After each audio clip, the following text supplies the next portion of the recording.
other people who do inversions, actors, dancers, circus people. Like, what is the 2 reasons why we do it? And then we're going to talk about, like, what are some of these asanas that when you come into a class with me, that I look at you doing from the moment you walk in the room, I know what your inversion is going to look like. I know what you're going to do because of what you're doing in another type of asana and how they all relate to each other. And then we're going to do a little bit of like Surya Namaskar, a little warm up. We're going to do a little bit of vinyasa just to make sure we're warmed up. But then we're going to start working like in a workshop form on like working on these inversions. And we're going to work on 4 different types of inversions, really 5. We're going to work on a hand balance. All hand balances are inversions. The heart is above the head.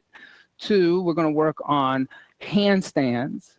We're going to work on forearm stands. We're going to work on headstands, and we're going to work on shoulder stands.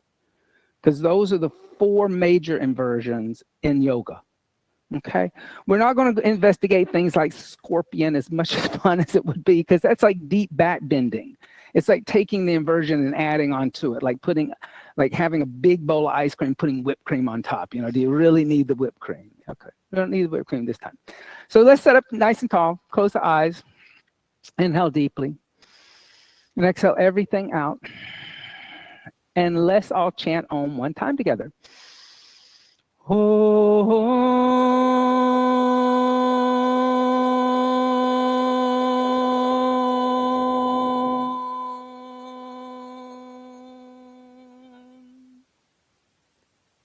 And just allow that sound vibration to resonate with you and like the harmonious sound of the room chanting together. Like that's important to remember in yoga, the harmonious sound that we all came together. And then gently open the eyes and let's introduce ourselves to each other. So I'm Austin.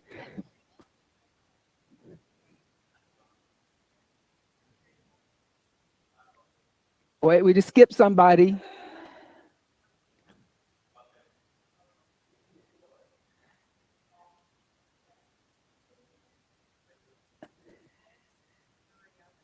And this is our workshop on inversions. And the reason why I want you to introduce yourself to each other is tonight you're going to be doing a lot of partner work with each other. So that's one of the things that also is very good about a workshop. You get to work with each other and help each other. Okay? So when we talk about inversions, and I talked about like different kinds of people who do inversions, right? For many years, I worked in the theater. I was a costume designer. I worked in dance. I worked in opera. I worked in the circus. I spent 5 years working with circus performers, designing costumes for circus performers. When circus performers do a inversion, they're doing it for specific reasons. So higher intention. In yoga, we talk a lot about higher intention, setting a higher intention. Before we start class, we always say, set a higher intention. So an actor or a dancer or an acrobat has a higher intention too, right? It's different from in yoga.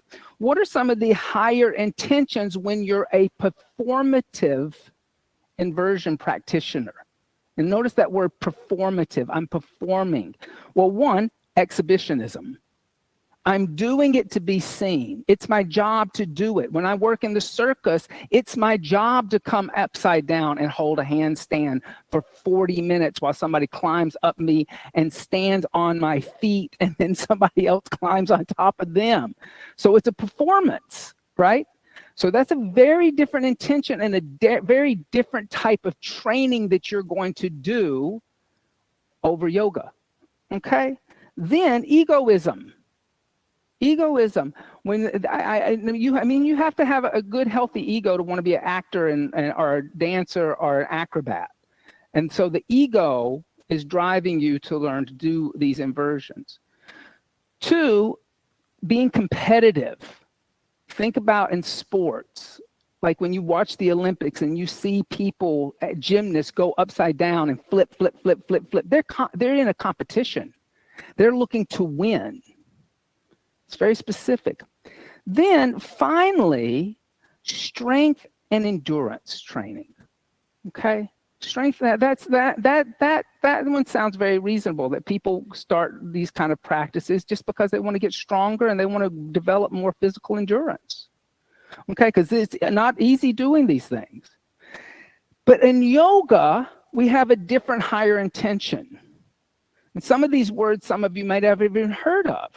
So in yoga, one, I want to do an inversion to shift my perception. In other words, I'm always standing on my feet. I'm turning upside down so I can see the world differently. There's something metaphoric about coming into an inversion. It's not just a physical practice, it's a spiritual practice. So all of a sudden, I see the world differently. I see it upside down.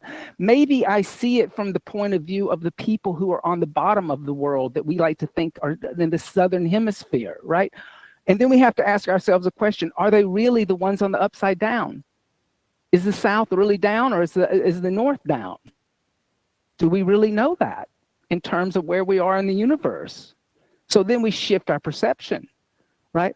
So then overcoming inhibitions. I'm terrified to do this. I'm scared I'm going to break my neck. Well, we want to learn to do it safely. That's one reason why you're here. But learning to do inversions helps you to overcome inhibitions and fear. Then 3, this thing called svadhyaya. Svadhyaya means self-study. I'm studying not the ego personality, but the innermost self. Am I staying calm while I do this? Am I getting scared? What's going on inside of me? Right? So in yoga, I'm going to do an inversion to keep that calmness as if I'm practicing meditation. Even though I'm upside down, I'm still breathing, I still am focused, and I'm still practicing yoga. I'm not practicing something performative. I'm not practicing exhibitionism. I'm not in a competition. So if I fail at it or I don't succeed at it, it's okay, because tomorrow's another practice, right? I let go of it. I move on. Then this is where, this is unique to us in yoga. The movement of energy upward. Your partner is a Kundalini teacher. This is spoken a lot about in Kundalini. Kundalini Shakti are chakra systems. Inversions all relate to the upper 3 chakras, the throat, the forehead, and the crown chakra. We don't have to go over those chakras. But anytime you turn upside down, you're sending energy to those specific spiritual wheels quickly, right? So in yoga, I'm doing and I'm placing inversions in a class to help you move spiritual energy up to the crown of the head, to move this thing called Kundalini Shakti, right? Like, we don't talk about it every class, but that's the purpose of putting the inversion sometimes at the end of the class, so that the energy moves to the crown of the head at the very end, right? But where these two places intersect is strength and endurance. Even in a physical yoga practice, you're going to want to develop strength and endurance in these asanas of inversions. It requires upper body strength, and it requires an awareness of the lower body's muscles to keep those muscles, like your legs, your lower trunk, your abdomen, keeping it in the air. You have to kind of have awareness to it. It can't just come up into the air and just be floppy. You got to learn to contract, okay? So we're going to work on a lot of these things, but I want you to remember the difference between our intentions practicing these in yoga and if I were a circus coach and teaching you to do them for the circus. So my belief system is that because of the way that this thing called, like, this upward movement of energy and self-study and overcoming inhibitions and the shifting your perception, I don't care if you use props for inversions. I once had this yoga teacher, you remember Karen Heckamodal? Yeah, so Karen was so funny. She'd been teaching a lot longer than I had, but every time she would come to teach, she would say to me, she's like, "And I tell them they have to do the headstand in the middle of the room. I'm just like you are." And I always let her say it. Actually, I don't believe that at all. I think if you need the wall to do a headstand, please go to the wall. Because what's more important is not that you're doing it at the wall or in the middle of the room, but how long you stay in it. If you come to the wall and you kick up into the wall and you're there for 2 breaths and you come down and rest in child seat for the next 5 minutes, you didn't move the kundalini. You didn't move the subtle energy to the crown of the head. You didn't give it enough time. It's like putting a pot of soup on a stovetop and turning it on for 2 seconds and turning it off and eating the cold soup. You didn't let the soup cook. You got to let it cook. So my belief is when it comes to inversions, that stick with it, the stayability, the long term is what's important. Okay? Any questions? Any comments? All right. Well, we're now going to get to moving. So everybody, Purnima is going to be assisting me. So she's going to be helping me out because it's a big room of people. And what's your name? Who you came in last? Alexandra, could you take that mat and put it outside for us? Your mat, yes. So we're going to take all the personal items and we're going to move that outside. Yeah, we're going to all the space we can get. You just stick it outside right there at the door. There you go. All right. So I said that like there are four asanas that I can tell what your inversion is going to look like when you come into my class. One of them is Tadasana. When I look at you standing at the front of your mat at the beginning of the class, if you're in a back bend, I know what your headstand is going to look like. If you're slumping, I know what your headstand is going to look like, because Tadasana, our mountain seat, is nothing more than a headstand turned on its feet, right? If I turn upside down, I'm in Tadasana. Number 2, downward facing dog. If I see you dropping into your chest and your shoulders and kind of relaxing into it to get a deep chest stretch, I know what your back bend is going to look like. I know what your inversion is going to look like. 3, planks.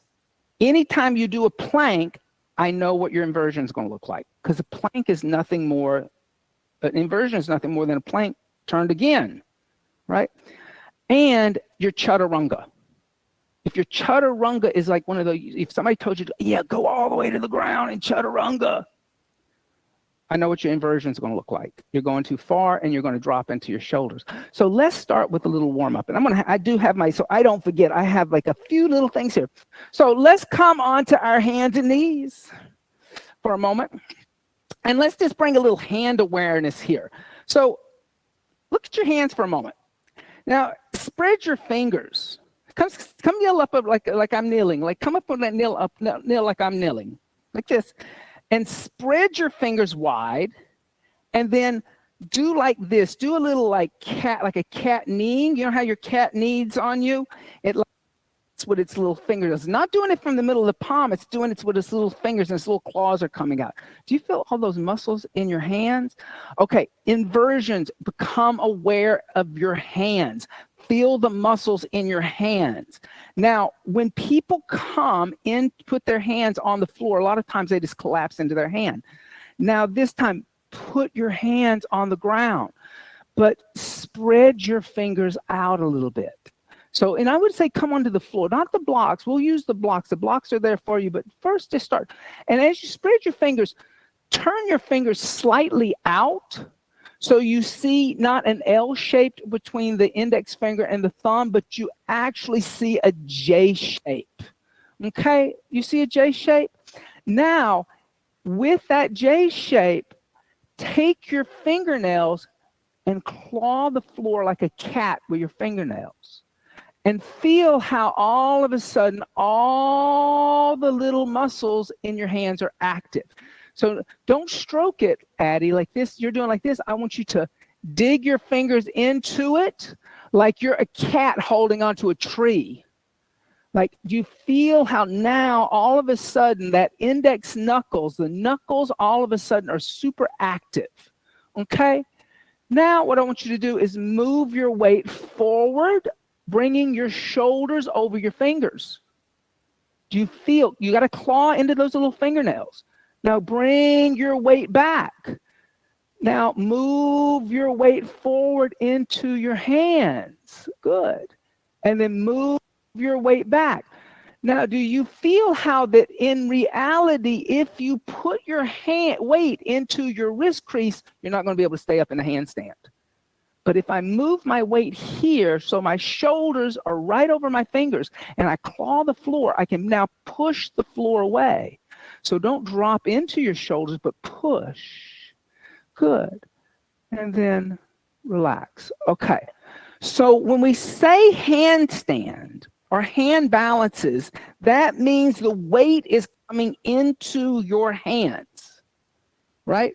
And you got to get used to having your body's weight in your fingers. Now, that is hard if you don't have strong hands. I personally do not have strong hands. So this stuff was very challenging for me in the beginning because I didn't have a lot of muscle awareness in my hands. So what I'm trying to do is get you to bring in a little muscle awareness in the hands. But when you wake up the hands, you're also going to start waking up the forearms, the biceps, and the shoulders, right? So let's talk about that. So has everybody heard of cat-cow? Okay, we're going to do a cat-cow, but we're going to isolate this cat-cow. It's not going to be, we're going to do it from the shoulders, then we're going to do it from the hips, okay? So watch me real quick do this, because then I'm going to make you do it. So just watch me. I'm going to come with my hands and knees.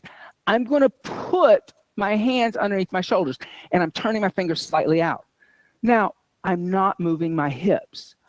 I'm going to push the floor away and bring my chin into my chest, and then I'm going to lower my chest down in my scapula. I'm trying to not move the hips. I'm only learning to move the scapula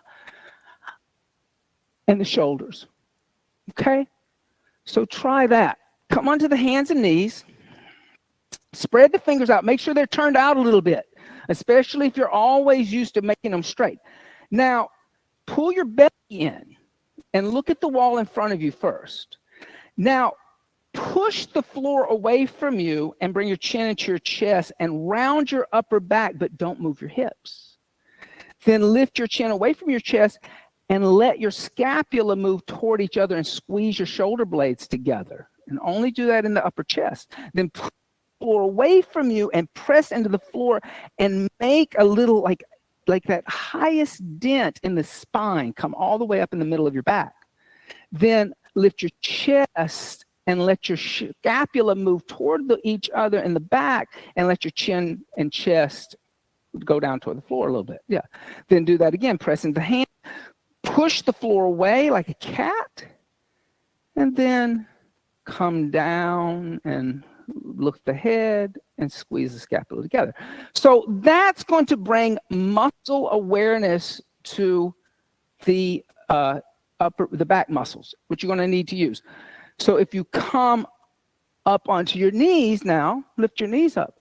So what we're doing is we're learning to protract and retract. Protract and retract. Protract and retract. Now, most yoga teachers, and this is where I think that this intersection between performative and yoga should meet. When I started practicing yoga, all my teachers would say, bring your shoulders away from your ears. Listen, you can't keep your body weight up in the air if you do that, especially if you're a heavy person like me who's heavy bottomed.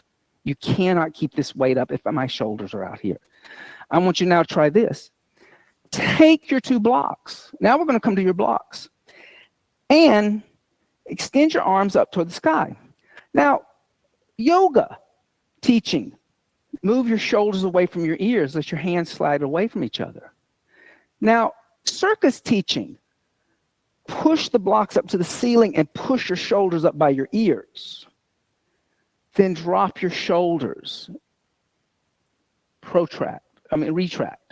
Now, protract, extend the arms, and push. Where do you feel stronger? Move the shoulders away from the ears. Where do you feel stronger? Here, pushing. Now, with the arms extended, lock the shoulders down into the shoulder joint and breathe. Inhale. Exhale 1. Inhale. Exhale 2. Inhale. Exhale 3. Inhale. Exhale 4. Inhale. Exhale, lower the shoulders.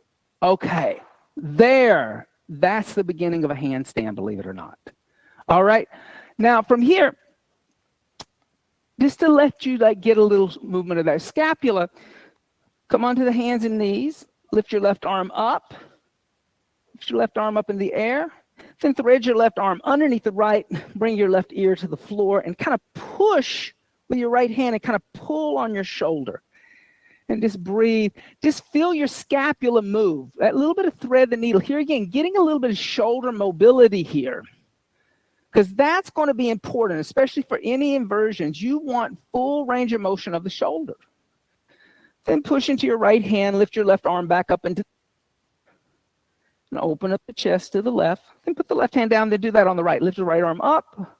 Then thread the right arm underneath the left. Bring your right ear to the floor. And just kind of push with your left hand and pull with your right arm, really moving the scapula away from the center of the back, stretching those little muscles underneath that bone. And breathe. Good.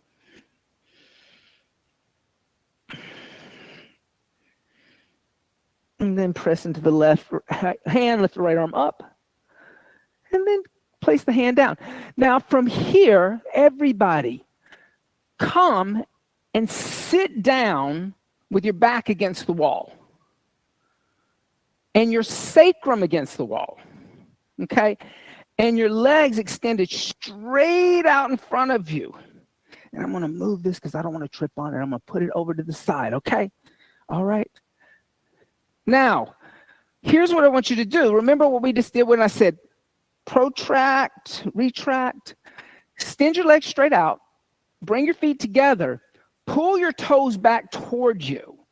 Then also make sure that your sacrum is on the wall. So you're going to get as close as you can to the wall. And the sacrum is this square bone, a triangular bone right here at the bottom of your spine. Now, lift your arms up alongside your ears. And then turn your palms to face upward. And then, like you were trying to put those blocks on the ceiling, push up into the air. And hold it. Breathe. Inhale. Exhale 1. So pull the toes back. Good. Exhale 2. Inhale. Exhale 3. Inhale. Exhale 4. Inhale. Exhale 5. Relax. Okay. What shape is this? Besides an L shape, because I said that. What else is it? It's a down dog. Is this what your down dog feels like? Does your down dog feel like this? Oh, no, but this is what you want your down dog to feel like. You want it to feel like it's a right angle. Why? Because then you're not dropping into your armpits. You're pushing the floor away. So let's try this. You don't have to use your blocks for this. Come onto your hands and knees again. Now, turn your fingers out. Do that little cat claw thing. Put some pressure in your fingernails. Walk your knees back, tucking your toes under, and reach your arms forward. Don't put your forehead down. This is active. Now, push into your index knuckle. Lift the back of the hand up, and then lift the knees up, but keep the knees bent a little bit. And squeeze at the glutes and lift the sit bones up, pulling your ribs in as if you're already in a handstand. And breathe. Inhale. Exhale 1. Inhale. Good. Exhale 2. Emmy, pull your lower ribs in. Inhale. So come out of the back bend. Out of the back bend. Exhale 3. Inhale. Exhale 4. Boom. I think you have a little back. Can't tell with that shirt. Exhale 4. Inhale. Exhale 5. Come down. Relax. All right. Now, yes. Right. So we're going to work with your frozen shoulder, but that frozen shoulder may keep you out of some stuff. I mean, it's a frozen shoulder is a lack of a range of motion, right? That's what it is. So we may have to look at some props to get you into stuff that's different. That's where yoga would be different. Like, you know, your circus career would be over, honey, if you had a frozen shoulder and you were in the circus. Like all of a sudden you wouldn't be able to perform on Saturday night. But here we'll figure it out when we get to things. But I do know that there's a limited range of motion there. But work on like still finding that extension, because you can open up a frozen shoulder. Okay. So how many people felt like that down dog was different? So your down dog is an inversion. The heart is above the head. It's an inversion. If you walk that down dog forward and lift the leg and kick up, you're in a handstand. So your hands are super active in your down dog. Your arms are super active, and you're pushing the floor away from it, from you, and not kind of dropping into the chest into a back bend. Now, that's not saying that some inversions aren't back bends. Many inversions could be a back bend, but you want the control of coming into a neutral spine before you take it into a back bend. Because if you're out of control and you come up and you come immediately into a back bend, you're going to fall on your back. And that's what you don't want to do. Okay? Now, from here, let's talk about why I said that when you practice plank in a yoga class, I know what your inversions are going to look like. So come back onto the hands and knees, okay? Now, turn the fingers slightly out. Step your right foot all the way back. Yep. Now step your left foot back and look forward at the person in front of you. Push the floor away like you did when we did that little cat, and then squeeze at your glutes and your butt, okay? Squeeze your legs together and look forward. Breathe. Inhale. Exhale 1. Inhale. Exhale 2. Inhale. Breathe smoothly. Exhale 3, because this is an inversion. Exhale 4. This is what a handstand feels like. Inhale. Exhale, drop down to the knees. Now, why is it important to learn to do that? And Tina, when I say look forward, I mean look forward. Don't look at the floor. Don't look at the floor. Other places will tell you to look at the floor. I'm going to show you why I don't want you to look at the floor. Okay, here's what we're going to do. We're going to take this plank and we're going to turn it on its back.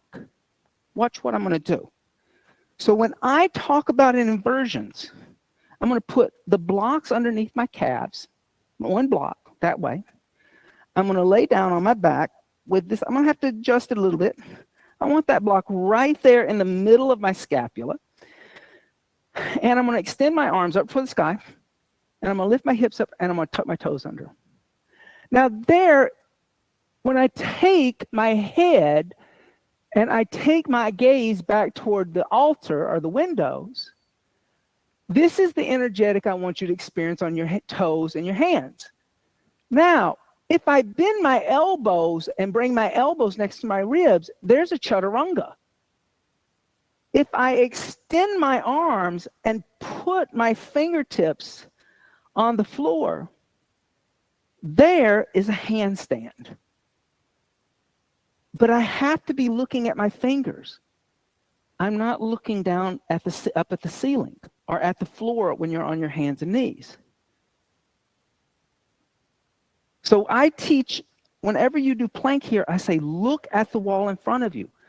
Don't look at the floor, because I'm training you to get used to, when you come into an inversion, that there's a slight lift in the gaze. Okay? So everybody, let's do that. Take your 2 blocks. Put one block underneath your calf muscles. This is so fun. And you want to be far enough away from the wall that when you extend your arms, you can do it toward the middle of the room. It doesn't, or you want to just not be, you don't want to be so far when you extend your arms that you're going to touch the wall. Okay? Then I'm going to put the second block right in between my scapula. Okay? the shoulder blades, those two bony bones in your back, your upper back. All right. Now, I'm going to lift my hips and I'm going to squeeze my legs and my glutes and pull my belly in, because that's the core work here. I'm going to dorsiflex the feet, but to begin with. So in other words, I'm going to point the toes up toward the ceiling and pull the toes toward the kneecaps. And I'm going to extend the arms toward the ceiling and push the ceiling away, but then take my gaze to the inside of the room or take my gaze to the wall behind me, depending on which way I've faced. Now, there is your plank upside down. Now, bend your elbows and bring your elbows just to touch your rib cage. There is a chaturanga. Now, extend the arms by the ears and see if you can put the fingertips on the floor and point the toes away from you and squeeze the legs and feel what it feels like to have this stretch through the armpits and the rib cage. There is a handstand. Now, you should be already heating up by now. You should start feeling some heat. And then come down. So do you feel how every muscle in your body is contracting? And that contraction should be what creates a lot of heat. All right? So come set up real quick. Now, let's just do this. Twist in here real quick. Bend your right knee in your chest. Put your right foot on the outside of your left knee. Dorsiflex your left foot. Lift your left arm up and twist. Let's get a good twist before we continue. And breathe. Pull your toes back toward you. Inhale. Exhale 1. Inhale. Exhale 2. Inhale. Exhale 3. Inhale. Exhale 4. Inhale. Exhale 5. Good. Come back center. Extend the right leg. Twist over to the left. Bend the left knee, left foot on the outside of right. Lift right arm up. Twist over to the left. Pull the right toes back. Exhale 1.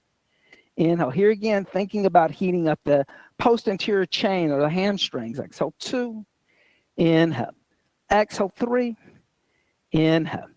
Exhale 4. Inhale. Exhale 5. Then inhale, come center. Extend the left leg. Bend both your knees. Put your feet about hips width distance, a little tabletop. Take the hands behind you.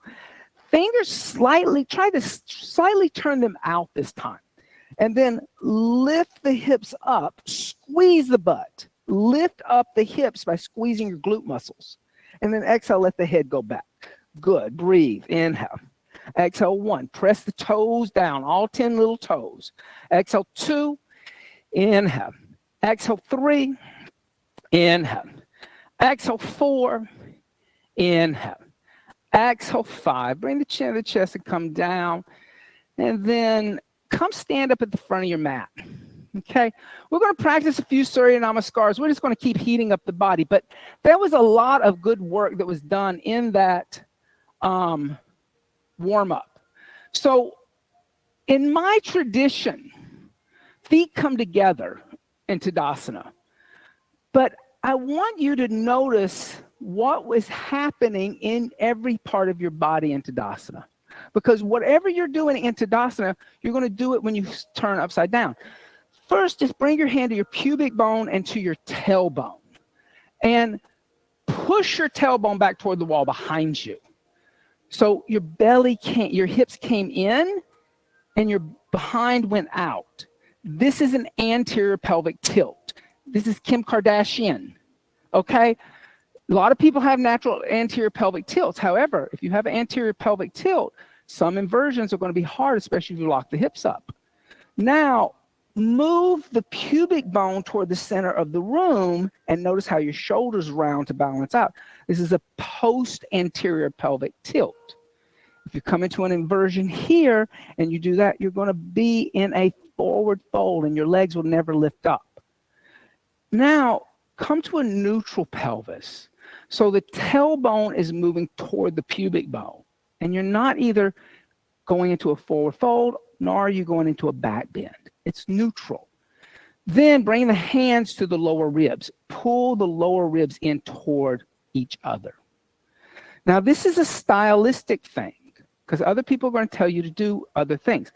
Bring your arms alongside the body, and instead of turning your palms out, which is going to put you into an anterior pelvic tilt because it's going to throw the shoulders, the chest forward, turn your palms inward and try to knit your lower two ribs together. Now, lift your arms up toward the ceiling and push the ceiling away from you and cut your gaze up toward your thumbs. Pull your ribs in and try not to go into that anterior pelvic tilt again or your post-anterior pelvic tilt. There is a handstand. And then exhale, hands by the side to Tadasana Mountain Seat. Surya Namaskar A. On your inhale, take your hands into prayer. Extend your arms up toward the sky, Urdhva Hasana. Exhale, fold over the straight legs, Uttanasana. Press your palms down. Inhale, soften the knees. Step the right foot back into a lunge. Look at the person in front of you, not at the floor. Exhale, left foot back, downward facing dog. Lift the hips. Look at your navel or your ankles. On your inhale, come forward to a plank and look at the person in front of you, not the floor. Move forward onto your tippy toes and bend your elbows 2 inches, chaturanga, no lower. Inhale, upward dog, move forward and up and look at the ceiling. Exhale, downward facing dog, look at the navel and stay. Don't look at the mirror. Inhale. Exhale 1, I know it's so seductive over there. Exhale 2, mirror, mirror on the wall. Exhale 3, inhale, Elizabeth, hands turned out, not in. Exhale 4, hands turned out, not in. Exhale 5. On the inhale, step the right foot forward in between the hands and look at the person in front of you like you're about to sprint. Exhale the left foot next to the right and fold, press the palms down. Inhale, rise up, extend the arms, look up at the thumbs. Exhale, fold over the legs again, Uttanasana, press palms down. Inhale, soften knees, left foot steps all the way back, looking at the person in front of you. Exhale, downward facing dog, lift hips. Inhale, come forward to plank, look forward. Exhale, bend your elbows straight back, chaturanga. Inhale, upward facing dog, move forward and up. Exhale, downward facing dog, stay. Here again, extend through the shoulders. Don't let the ribs drop down. Exhale 1. Keep that active. Exhale 2. So ears and arms in line with each other. This is a little too far into the chest. Exhale 3. Inhale. Exhale 4. Inhale. Exhale 5. On the inhale, lightly step the left foot forward in between the hands. Look at the person in front of you. Exhale, right foot meets the left and fold over the legs. Inhale, rising up, extending the arms. Exhale, hands by the side to Tadasana Mountain Seat. We're going to do that again. I'll give you the opportunity to jump back if you want to. On the inhale, extend the arms, Urdhva Hasana. Exhale, fold over the legs, Uttanasana. Inhale, lift the head and chest and prepare. So when I say that, look at the person in front of you. Keep your gaze there. Exhale, step or jump back, chaturanga, your choice. Inhale, upward dog. Don't look at that floor. Exhale, downward facing dog. I say that to you every class, sir. Inhale. Exhale 1. Inhale. Exhale, hands are active. Inhale. Exhale, ears in line with arms, Maria. Exhale 3. Yeah, they're better. Inhale. Exhale 4. Inhale. Exhale, bend the knees, look forward. Inhale, jump the feet in between the hands. Exhale, fold over the legs. Inhale, rise up, extend the arms. Exhale, hands by the side to Tadasana Mountain Seat. Let's do that one more time. On the inhale, bring the hands together in prayer, extend the arms, Urdhva Hasana. Exhale, fold over the straight legs, Uttanasana. Pull the navel in. Inhale, lift the head and chest halfway, Adva Uttanasana. Exhale, jump, step back, chaturanga, looking at the person in front of you, not the floor, Addie. Inhale, upward dog, move forward and up, look at the ceiling. Exhale, downward facing dog, push the floor away from you. Inhale. Exhale, pull the lower ribs in. Inhale. Exhale 2. Inhale. Exhale 3. Inhale. Exhale 4. Inhale. Exhale, bend the knees, look forward. Inhale, step or jump the feet in between hands. Exhale, fold over the legs. Inhale, rise up, extend the arms, see the prayer. Exhale, hands by the side to Dasana Mountain Seat. Oh, you see how that deep that anterior pelvic tilt? So watch that, because that's going to throw you into a back bend every time. You're coming into neutral pelvis. And listen, so when people ask me about this, because I'm big on pelvic tilt, you as a yogi should be like a dancer. You should be able to move in all directions. It's not just this. You should be able to do this. So you should think of the hips as being healthy. On your inhale, bend the knees, Utkatasana, awkward chair. Exhale, put your hands down, extend the legs, Uttanasana. Inhale, lift the head and chest, prepare. Exhale, step or jump back, Chaturanga. Inhale, upward facing dog. Exhale, downward facing dog. On the inhale, step the right foot forward, turn the left heel down, come up warrior one, and just stay. Exhale, one. Back foot turned in a little. Exhale, two. Inhale. Exhale, three. Inhale. Exhale, four. Soften. Inhale. Exhale, open arms and hips, warrior two. Inhale, extend the right leg. Reach toward the center of the room. Place the right hand on the right shin, not in front of it, because it throws you into an anterior pelvic tilt. So put the hand right in the middle of the shin bone. Lift the left arm up and try to touch the ceiling with the left hand, not the floor with the right. Inhale. Exhale, one. Make the right hand really light. Exhale, two. Inhale. Exhale, three. Inhale. Exhale, four. Inhale. Exhale, five. Inhale, lift all the way up to stand. Then exhale, bend the right knee, warrior two. As you bend the right knee, look at what the right knee is doing. Can you see your right big toe inside the knee? If not, you're going into an anterior pelvic tilt. Squeeze at the bottom your glute muscles and move the knee down the center of the foot. Exhale, two. Inhale. Exhale, three. Inhale. Exhale, four. Inhale. Exhale, five. On the inhale, extend the right leg. Next, put the right hand on a block outside the right foot. Not like a block for this. Why? So you don't collapse on your thigh. The purpose is not to lay on the right thigh. It's to lift up. Remember, you're moving energy upward. Extend the left arm toward the center of the room. Push through the back side of your left foot and lift your inner thigh muscle up a little bit. Exhale, one, instead of laying down. Exhale, two. Find the extension of the angle from the back of the left foot to the left fingertips. Exhale, three. Inhale. Exhale, four. Inhale. Exhale, five. Then on the inhale, place the left hand down. Come onto the ball of the left foot. Exhale, extend the right leg. Move the back foot forward. Now here, I'm getting you to close the hip. So look at your back foot. Parallel it with the right and the outside edges of your mat. So don't turn the left foot out, because that's turning you into an exterior rotation of the left thigh. Lift the head and chest.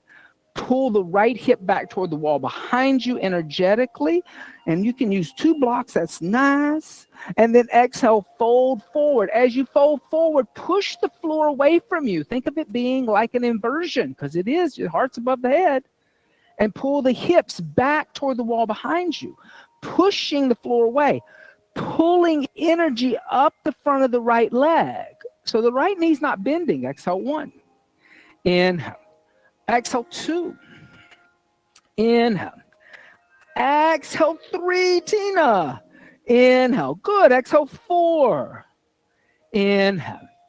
Exhale, five. On your inhale, lift the head and chest. Now bend the right knee, okay? Now move the blocks or your hands forward about 6 inches. Yep, just move the blocks forward, your hands. Don't move your right foot. Now lift your left foot off the floor. Straighten your right leg. Now try this. Bend your left knee and bring your left knee next to the right. Bend your left knee and bring your left knee next to the right. So knees together. Look at your back foot, your left foot. Instead of opening the hip, push the left foot into the wall behind you, even though you're not going to touch it, as if you're trying to put your footprint on the wall, closing the left hip.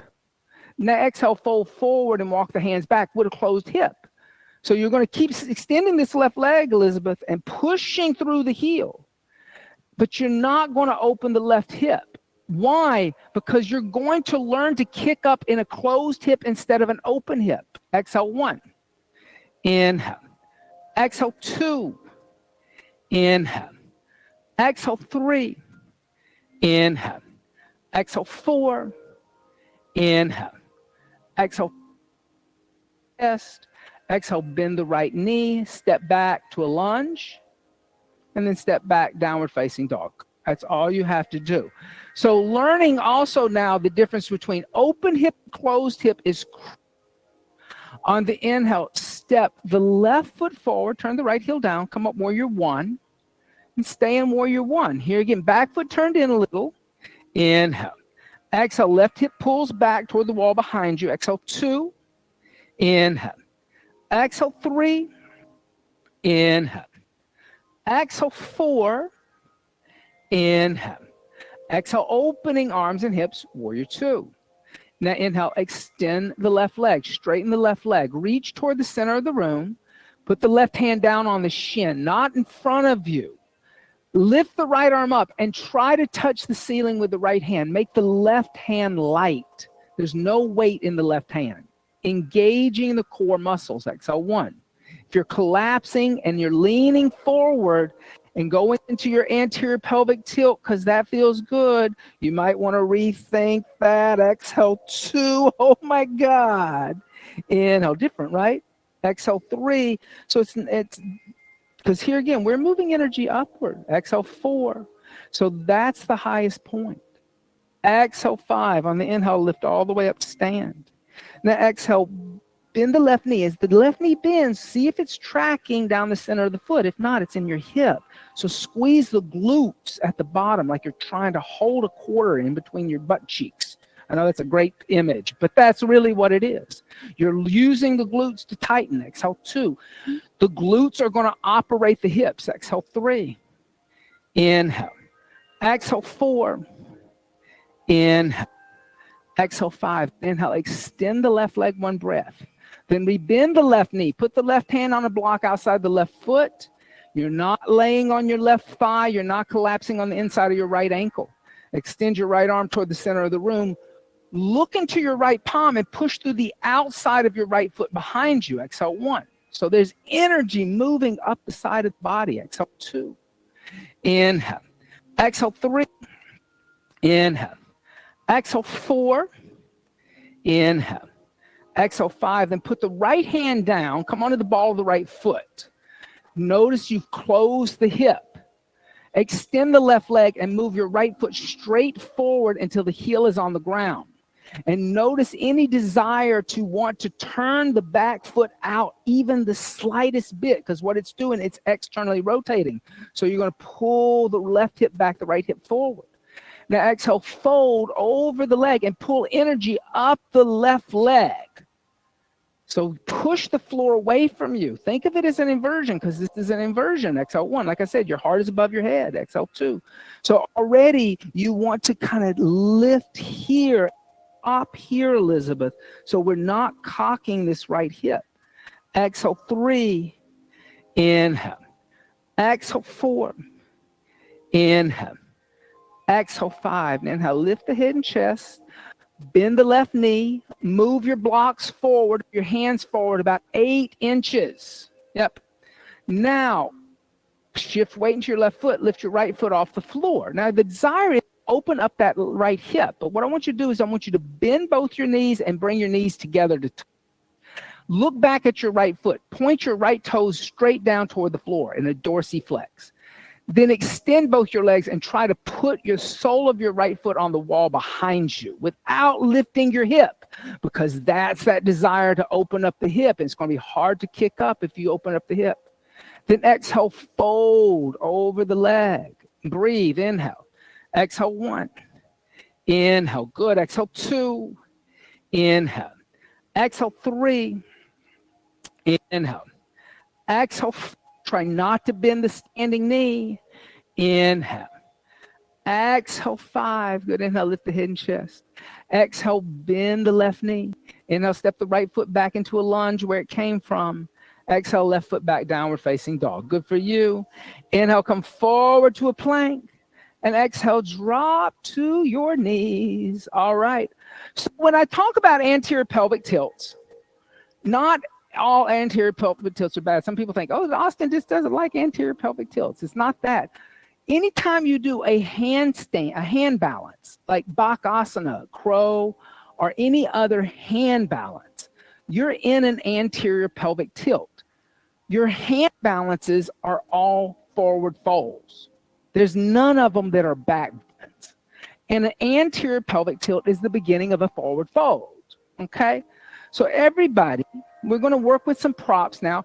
Take your mat all the way back to the wall. Okay?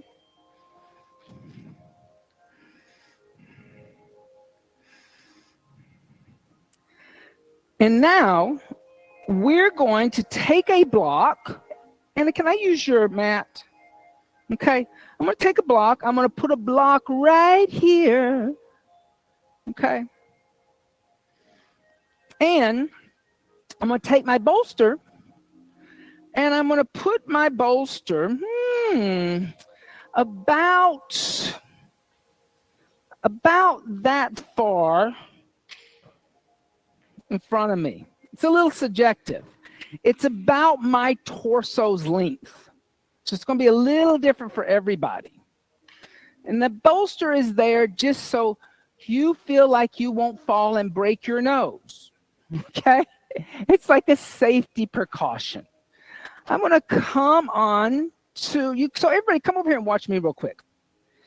I'm going to come on. I'm going to come into a squatting position, trying to maneuver with my mic and my behind. And I'm going to put my hands down on the ground. So notice how I'm in an anterior pelvic tilt. Now I'm going to start to tilt weight forward, and I'm going to put my toes on the wall or on the block. If you feel really comfortable and confident, you can put the toes on the wall and just shift a little weight forward and balance on your hands. Okay? So come to a squat. Okay? Put your hands down. Yes. Yes. Active fingers, like your little cat, a little bird clawing a little branch. Okay? So take your feet out pretty wide as your mat. Squat down. Now put your hands back close enough to your feet that your arms and legs touch. Now, push your behind back. Squeeze your inner thigh muscles. Step one foot onto the wall, putting weight in your hands. Yeah, your knees are going to touch your arms. Then step your other foot onto the wall or the block. But you got to have your knees touching your arms. I would take this off. It's only getting in your way. Now this is just getting in your way. Right? Because it's too much fabric. Too much fabric. And let's take that over here. Okay? So do you need to see me do it again? Addie? Addie, come down. So watch me again. So who had a hard time with this? Raise your hand. Okay. Come over and watch me again. I'm going to squat down. I'm going to put my hands back. I'm not up here. I got to walk back. Watch me first. Lift the knees. Put weight into your arms. Step one foot, then the other foot onto the wall. Step the foot down. Or put weight in your hands.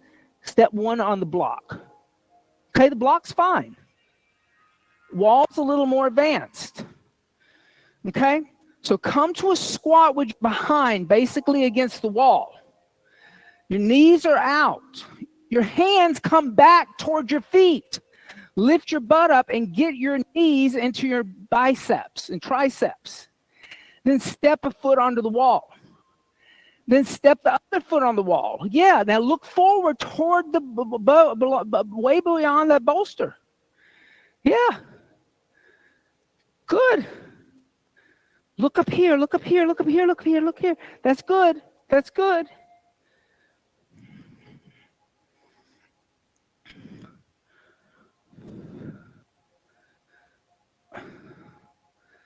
Good, boom. All right. Yay, Elizabeth. Yay. Good.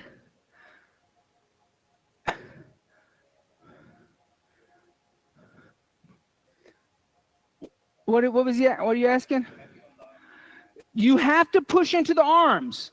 There's a marriage that's happening between those arm bones. Okay. You did that? Yeah. Do you feel how much muscles are working? It's all contraction. There is no relaxation. Okay? Yoga is not all about relaxation. Let me reiterate that again and again and again. Okay.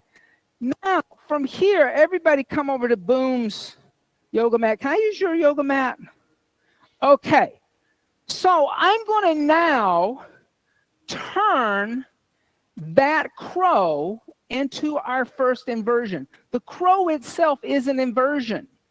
Your heart is above your head. Anytime the heart is above the head, technically in yoga, we consider it an inversion because we're dealing with subtle body energy. So here again, heart chakra comes above head. Symbolic. I am now thinking with my heart, not my mind. I am more compassionate. Heart overhead, right? So I'm going to take a blanket. I'm going to take that blanket. I'm going to put it right there. Here again, so I just know that I'm not going to hurt my head. Okay? This is taking that fear factor out. Now I'm going to put the block. Here again, it's a little subjective for everybody. It's about, this mic is making me crazy. About, what was that?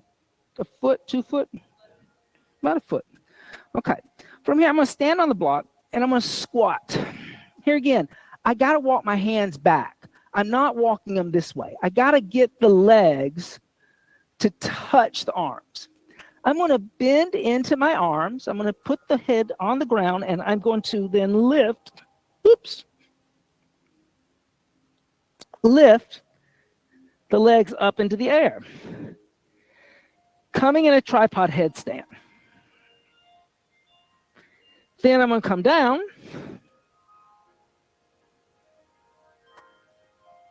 Put the toes down and rest.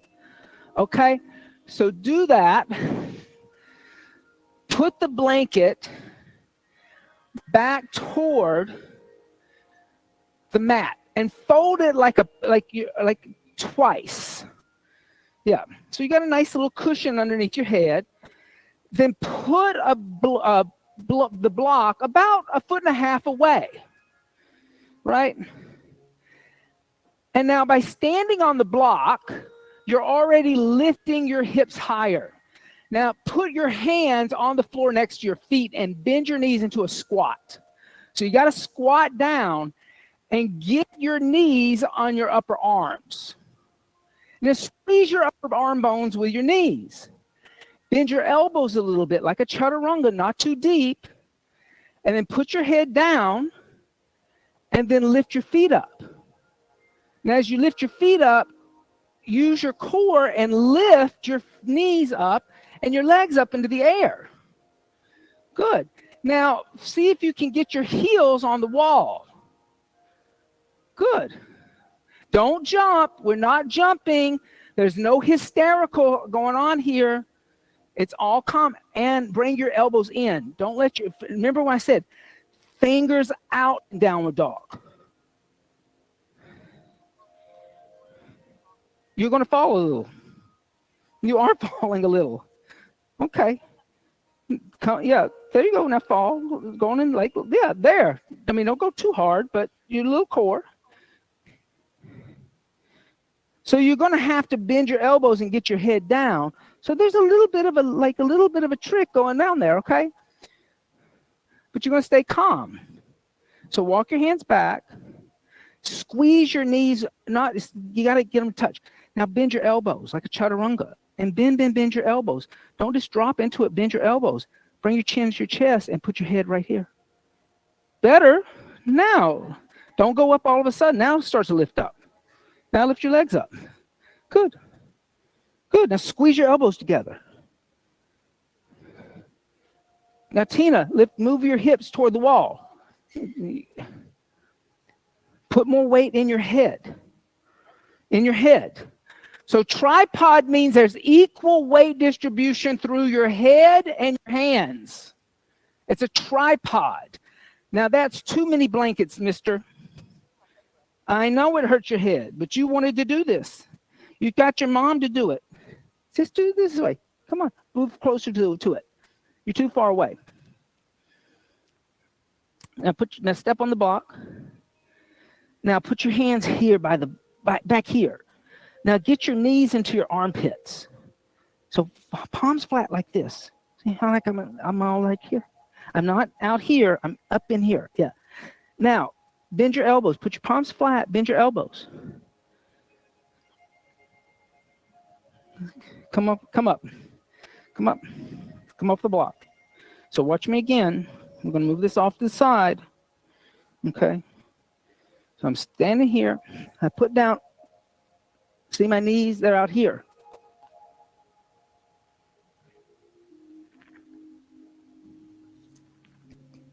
Okay.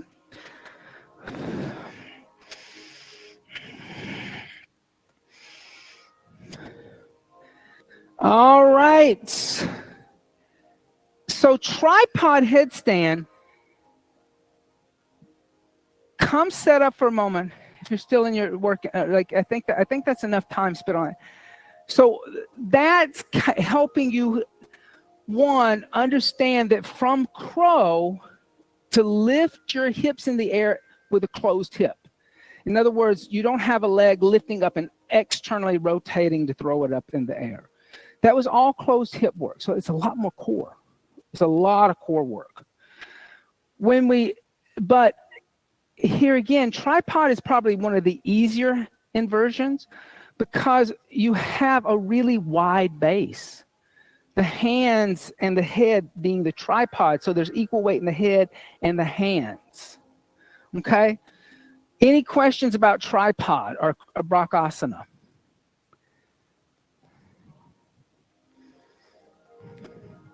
You could, but I wanted people to first just get used to like putting weight in their head. You know what I mean? Because that's the biggest thing that most people worry about when they come into inversions. They're like, my neck, my head. And in fact, your head and your neck can take a lot of weight. You know, there are people in other countries that walk around with 50 and 60 pounds on their head and they walk for hundreds of miles every day carrying water. So it's not like your neck cannot strengthen. So in inversions, Westerners, we do a lot of neck work. So we do have weak neck muscles. So these things, the neck muscles too. Okay. Let's look at handstand, or Adho Mukha Vrikshasana. That's what we call it in Sanskrit, which means downward facing tree. So your hands become the tree's roots. Take your blankets and move them off to the side. Move all your props back toward the front of the room. So you don't want a lot of stuff behind you guys. As we keep going, bring stuff out here. Okay. Now you remember when we did that little L shape when you sat against the wall and you did like this? Okay, we're going to start the first handstand out with something that we do all the time in classes here at this school.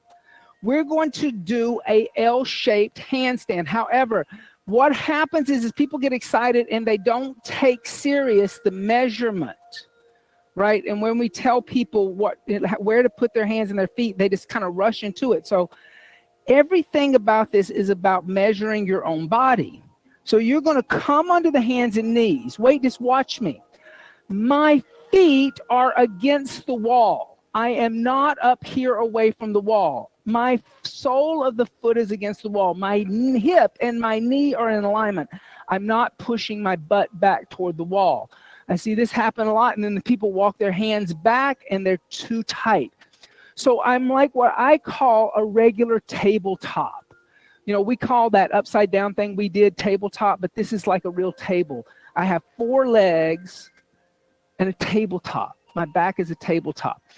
My shoulders and my wrist are basically in line with each other. My wrist crease could be just slightly in front of my shoulders if I have tight shoulders or a frozen shoulder. I could go slightly forward, but not much. I'm going to lift the knees up and come into a down dog. Notice how I'm pushing the floor away from me in a protraction. I'm not dropping into the shoulders. I'm going to step the left foot onto the wall. I can see my left big toe. I'm not going up here yet. We are going to do that, but later. I'm going to then step my right foot next to the left, and I'm going to straighten both legs, and then I'm going to push the floor away. Now, in class, I have people look back here because they have a hard time balancing.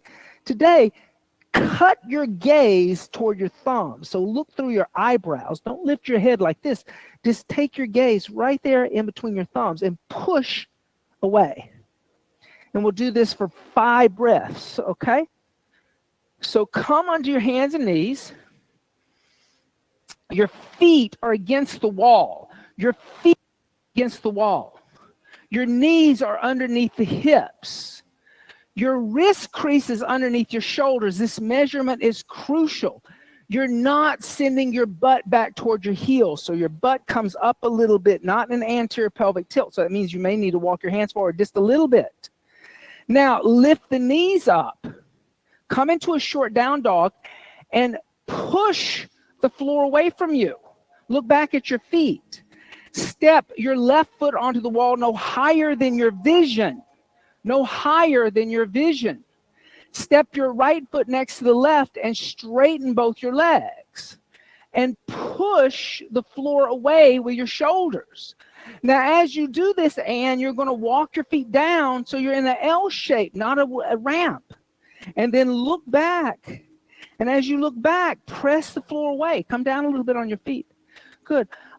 Straighten those knees. Straighten those knees. Hands turned out. Not straight forward. Good. Good. Addie, look back at you've walked forward. You walked forward. Put your feet back. Walk your hands back. Now, lift your knees. Good. Step your foot up on the wall. Step your other foot on the wall, straighten your legs. Don't walk too high. That's where you want to be. Oh, wow. Good. And push your chest back. All right, and come down and rest. Did that feel different? Yeah. Okay. Hey, so why do I like this L-shaped handstand? Okay, it is a lot of work to get the shoulders open enough so that you can come into a down dog. Walk your feet forward so that your hips, your shoulders, and your wrists are all in line. This helps you open up the shoulders. You are doing a handstand. It's still a handstand. You're upside down. But this L shape, because you're kind of making the shape of, does anybody know what I'm saying when I say flying buttress in architecture? You know, when you talk about, you know, medieval cathedrals and on the side there's the wall of the building, but there's this thing out here that's going into the ground. It's kind of got an arch and you don't know why it's there. What it's doing, it's pushing into the wall and it's keeping the wall up. Your body's coming like a flying buttress architecturally. Your hands are pushing into the earth. Your feet are pushing into the wall. The energy of the wall is going through your legs into your hands, keeping you up. Maria, can you come up here for a moment? But that same thing that we want to look for, can you come into down dog?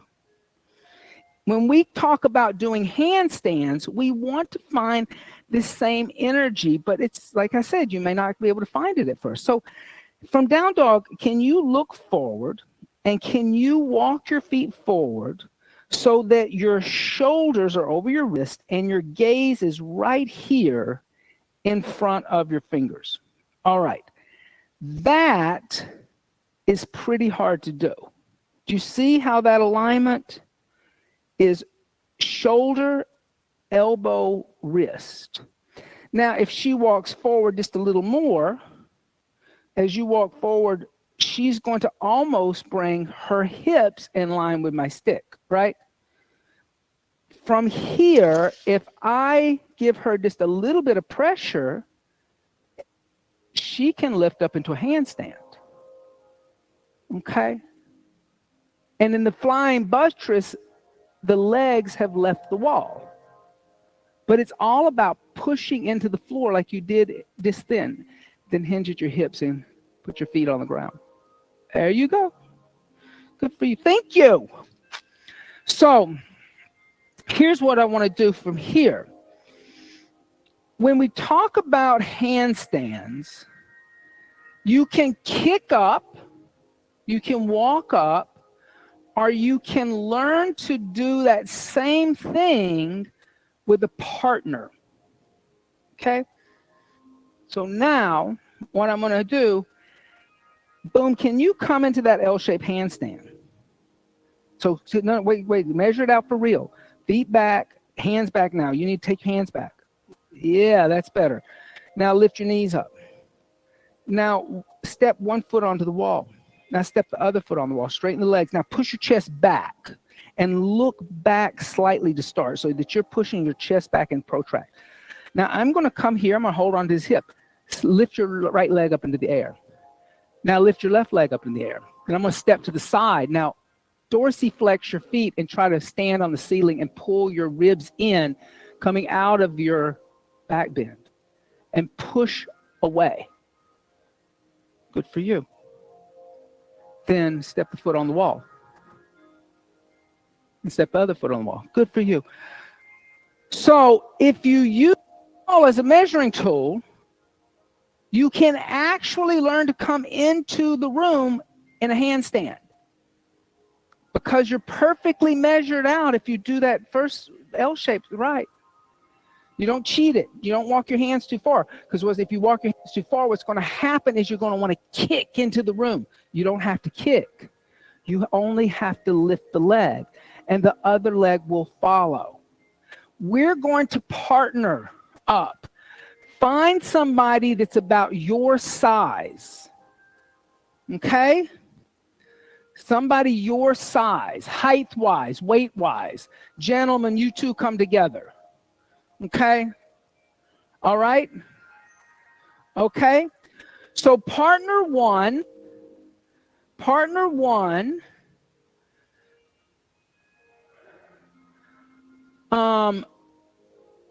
Okay, who doesn't have partners? Okay.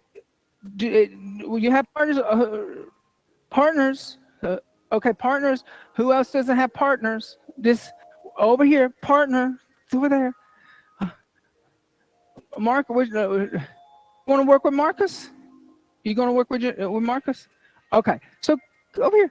Hey, you guys are about the same height. All right. Partner one, if you're there, Matt, come onto your hands and knees. Come onto your hands and knees with your feet against the wall, your knees over your hips over your knees. Your hands slightly, maybe just slightly in front of your shoulders, but only by the wrist crease, and turn your out. Don't turn your fingers forward. Give a little external rotation of your shoulders. Now, remember what I did. You're going to help them. Okay, partners, if you need to see me do this again, watch me do this again. I'm going to lift your knees up. Step your foot. I'm kind of halfway in front. Now, I'm going to push a little bit with my knee right here so she doesn't go flying into the middle of the room. Lift one leg up in the air. Now, lift the other leg up in the air. Lift. Pull it all together. Put your feet on the wall. Don't scream. Please don't scream. Push the floor away. Do not scream. And then put your foot on the wall. So if that freaks you out, Remember, I said we do this to overcome fear and anxiety. Do not scream, okay? Stay calm and put your foot back on the wall where it came from. Yes? Yeah. Yeah. Hyperextension, you're going to have to work a little harder on, like, engaging muscle. Because everything just wants to go out. Okay. Okay. So now be calm and be quiet. Don't be too loud. Don't be too loud. Shh. Shh. Guys, don't be too loud. Whisper with each other. Do not be loud. Good.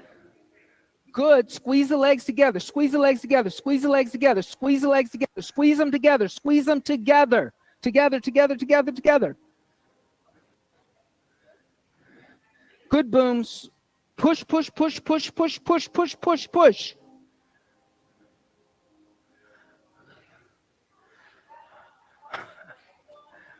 Good. All right. After partner one, switch partners. Switch partners. I'm going to come over here with you because Elizabeth's shoulder. Elizabeth, turn your hands out. I'm going to get you to stop doing that. That's part of your shoulder too. Now step one foot on the wall. Step the other foot on the wall. Now look back first. Extend your legs. Straighten your legs. Move your chest that way. Notice how I just put my knee here. Now lift this leg in the air. Now lift your other leg in there. Push away. Push, push, push, push, push, Elizabeth. Push, push, push, push, push, push, push. Push, push, push, push, push, push, push. Push, push, push, push, push. Put your foot on the wall. Put your foot on the wall. Good for you. Yay. Come down.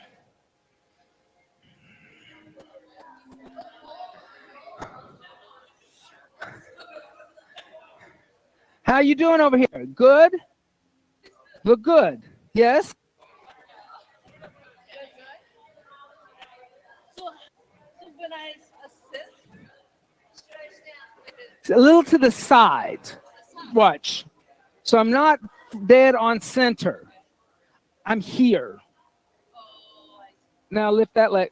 Now lift this leg up. Now lift this leg up. Lift, lift, lift, lift, lift it up. Lift it up, lift it up. Bring it together. Bring it all together. Squeeze, squeeze. Push away. Push the floor away. Push, push, push, push, push, push. Push, push, push, push, push.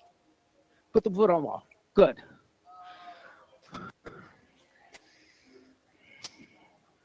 Can't relax. You're pushing. All right. Okay. Everybody, good work. Good work, everybody. Oh, hold on. Let me come over here. Come over. Wait. Come over here. Come down. Tina, I'm here. Okay. Now lift this leg in the air, Tina. Now lift the other leg in the air. Good. Squeeze it together. Tina, when you come up, you got to bring those legs together. You're strong. Don't let them flail. You are strong.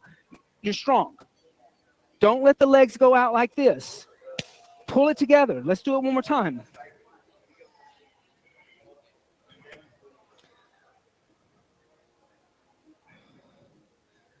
Step the foot on the wall, followed by the other one. No, don't rush. I'm here. Come down. Come on, let's do it. It's like a Tony Robbins. Yeah. So let's do that. Lift the knees. Lift the knees. Step the foot onto the wall, followed by the other. Now straighten your legs. Don't walk up. Tina, straighten your legs on the wall. Your feet on the wall, sweetie. Now squeeze your legs together. Push the floor away and squeeze. Adductors are working. Abductors are working. Put your foot on the wall. Good. Good for you. All right. Shh. Okay. Quiet. Shh. Okay. Now, Iris, come over here, everybody. So we're going to learn how to come out of a handstand in the middle of the room. My teachers taught me many years ago, they said, fall on your back. That is the craziest thing I've ever heard in my life. And everybody in yoga teaches it that way, and it's wrong. Why? I told you, I was in the theater for years. We never tell a performer, fall on your back. Why? Because they will fall into the audience or the orchestra pit. They don't know where they're going. In any performative inversion, you learn to cartwheel out from the side. And this is challenging. So Iris, can you come onto your hands and knees? And this is why I didn't want any things around the mat, okay? So come onto the hands and knees. Now, put your feet on the wall like we do this, because we're going to come into our L shape, but this time we're going to walk up the wall. So lift the knees and step the foot onto the wall. Now, I'm going to step as wide as the mat. And I'm going to bend my knees a little bit. I'm going to take my hands to her hips. She's going to extend her legs. And then she's going to walk her feet up the wall. And as she walks her feet up the wall, she's going to walk her hands back toward the wall. So walk backwards toward the wall with your hands. Do, do, do, walk forward, walk. Yeah, go back. Do, do, do, do, do, do, do, do, do. You're going to get your chest on the wall. Now push the floor away from you. Now that's a handstand. There is your alignment for a handstand. But what I like about this is now, Iris, pick a leg and let that foot slide down the wall and put it on the floor, coming into a cartwheel. My hands were on her hip bones. I was guiding her. Scary, isn't it? Okay.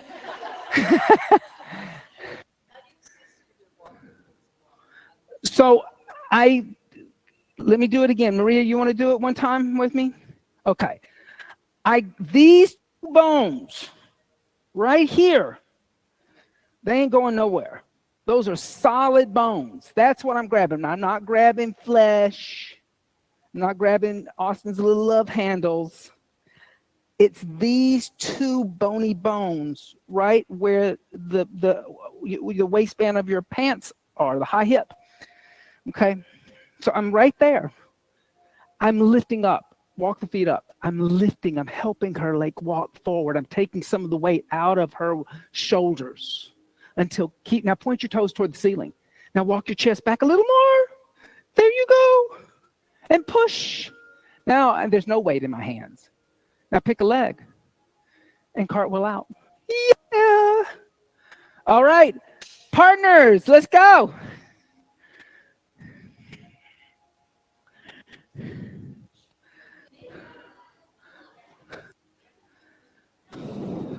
Now make sure there is nothing around that mat. Nothing. Not a blanket, not a hat, not a water bottle, nothing.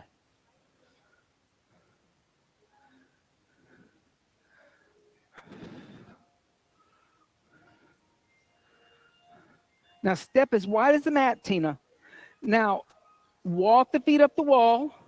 Help back. Go back. Go back. Go back. Go back. Go back. Go back. Go back. Go back. Go back. Go back. Go back. Go back. Go back. Go forward with her. All right. Breathe. Good for you. Now pick a leg. Go with her. Yay! Woo! Good for you. Walk your hands back. Walk your hands back. Don't get caught in the mat. Walk your hands back. Walk your hands back. Walk your hands back. Here, Emmy, lay in here. You can't do it with straight legs. You gotta have bent knees, Emmy. Lift up. Now push the floor. Push, push, push, push, push. Now pick a side. Go for it. Woo! Yay! So you can't. You do, but you got to bend your knees, or your center of gravity isn't.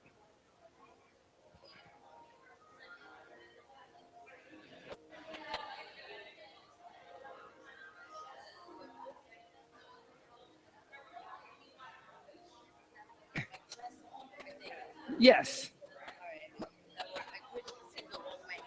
Let's try it again. I'm here. Daddy's here. Okay. Well, start out by measuring. You're too far away. Then get on your hands and knees. Walk your feet back and walk your hands back. You're making it harder because you're now lift your knees up. 2 inches matters a lot here. Extend your legs. Now walk up. Now lift and walk back. Don't lift, walk up the wall. Walk your hands back. Walk your hands back. Walk your hands back. There. Now push. Good for you. Now pick a side, whichever leg. Go to that side. Go down the wall. Look at there.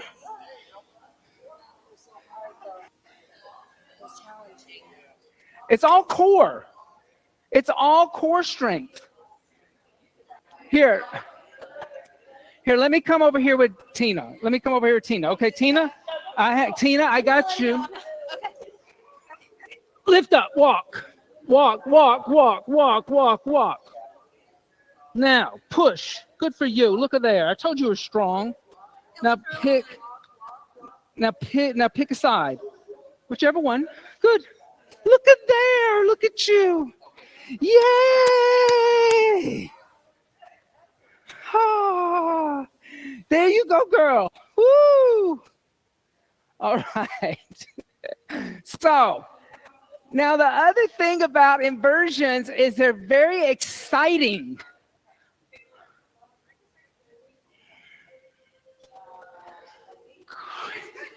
Hey! Good. All right. Okay, so everybody come back. Let's regroup. Let's regroup. So he's got to come into him more. He's got to lift up. He's a big guy and he's not doing any work.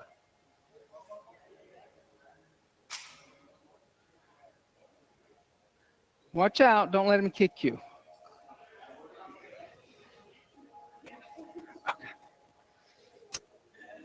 Okay. So you got to come out of it with control. So everybody, let's regroup. Shh. Oh.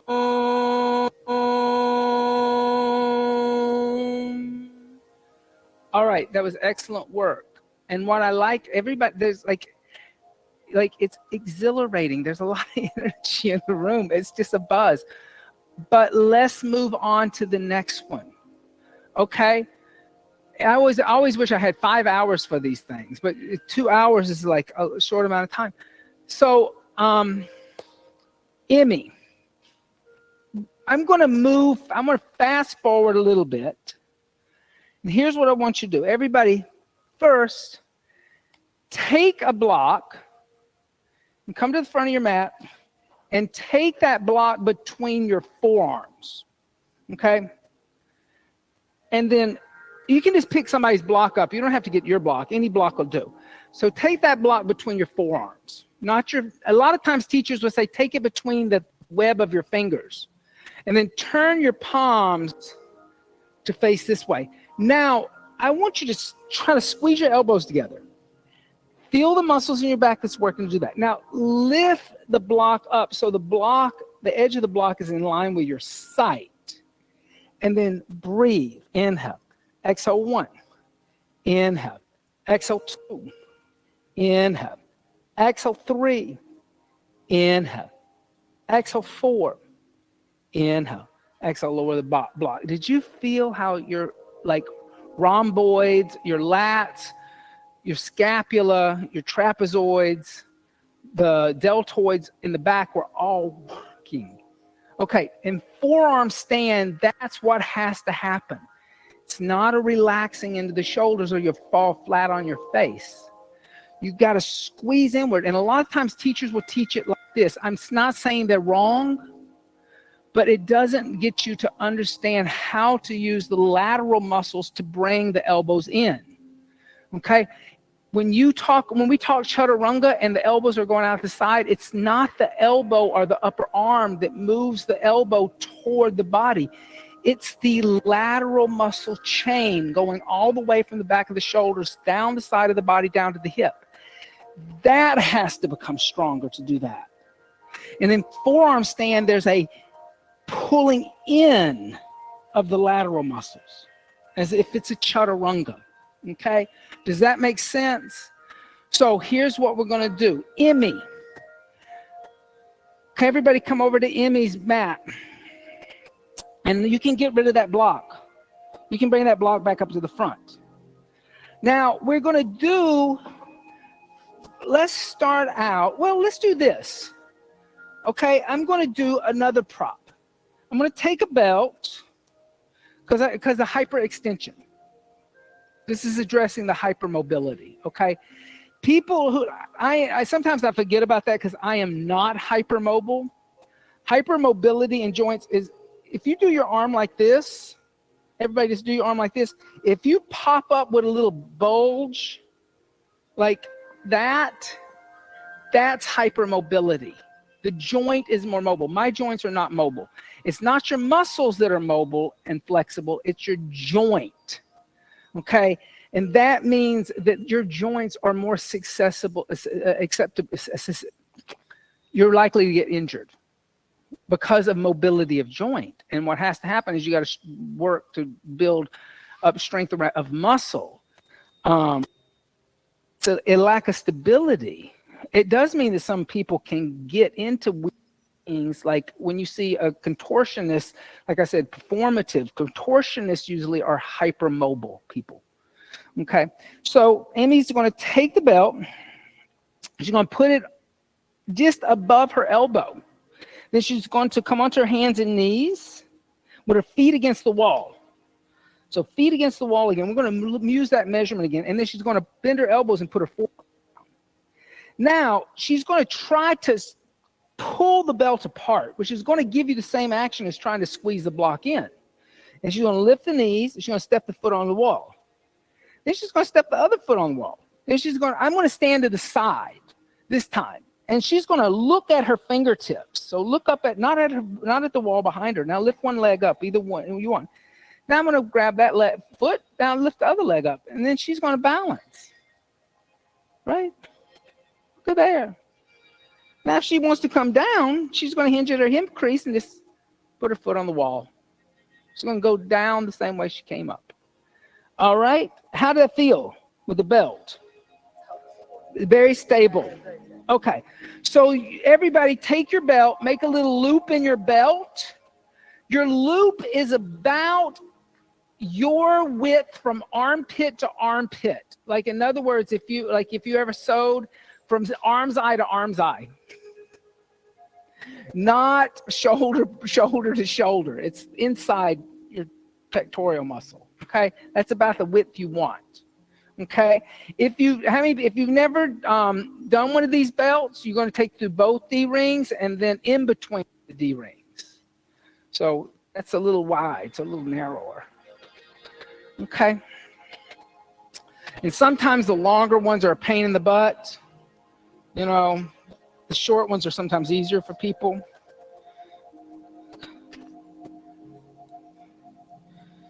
Okay. All right. All right. That may be too small. That's smaller. Right there. All right. Partner, number one. So come onto the hands and knees. I'm going to do that for you. Okay. So who's your partner? Partners up. Everybody go to partners. I'll go take it over there too. You go to your partner. Okay. Right above the elbow. Right above the elbow crease. Okay. No higher than that elbow crease. Okay. Your partner one is going to do, so if you haven't got your belt done,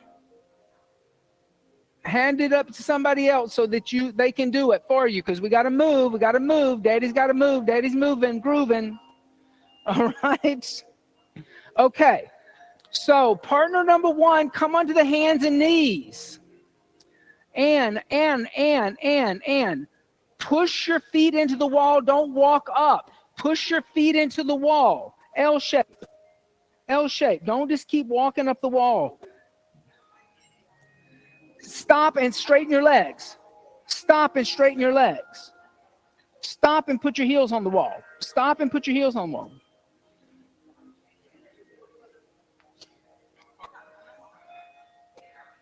Put the forearms down. Now lift the knees. So you're too far on him. You got to move away from him. You got to move away from him. Let him come up. Lift your knees. Now step your foot onto the wall. Grab his hips. Now lift one leg in the air. Now step to the side. Step to that side. Step over to that side like I did. Now lift the other leg up. Now look up. Good. Good. Lift him up. Lift him up.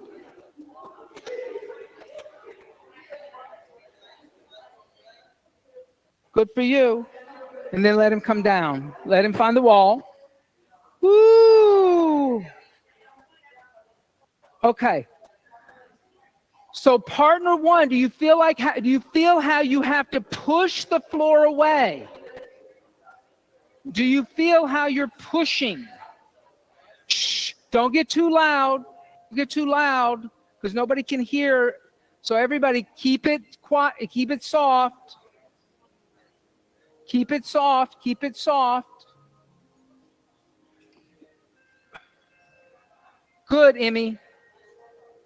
Good, Emmy.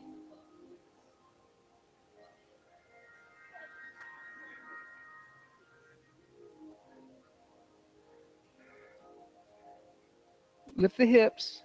Step the foot on the wall. Now step to the side. Step to the side. Because if he falls, he's going to fall on you. But if you're at the side, he won't fall on you. Right now, I can take this hand here, right at his heels, and lift. I can lift him up, energetically lifting up, like I did in triangle for you. Lifting up. Ah. I'm always here. So Tina, put the forearms down. Put the forearms down. Okay, palms flat, palms flat. Now lift the knees. I'm gonna help you. Step your foot onto the wall. Now step your other foot on the wall. Straighten your legs first. No, Tina, no. Walk your feet down and do an L shape first, because what's happening is you're walking up the wall and you're pushing your chest back. I need you to push your chest toward me. Step your right foot onto the wall, no higher than my finger. Now step your left foot there and straighten your legs and put your heels on the wall and move. No, don't walk up it. Do not walk up it. Walk down the wall. Help her put her feet where she... So what you're doing is you're trying to do a ramp. I don't want you to do a ramp. I want you to do a right angle. Right angle. I mean, we're going to help you.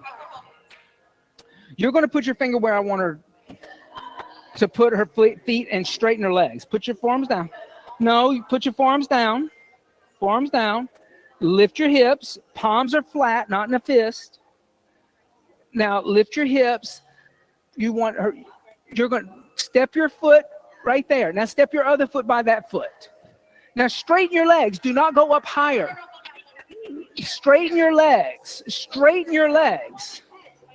Lift your head. So you're not going to be on your head. You're going to push into your forearms and lift your head up. Remember when we did L-shaped and it's the same thing, but now you're just on your forearms. I just think it's like Put the forearms down. Palms flat, not in a fist. Lift the knees. Lift the knees. Put your finger right here. Do you see her hand? Do you look right here, back at the wall? Do you see her hand? Look right here. You're not going to walk up any higher than her hand. Okay. You're not going to walk all the way to the molding and the ceiling. Okay. Put your forearms down. Now palms flat, lift your head, look up. Step your foot on the wall where her hand is. Now that was it. You got it. That was it. Step your foot up there. Step your foot up there. Now step your other foot up there and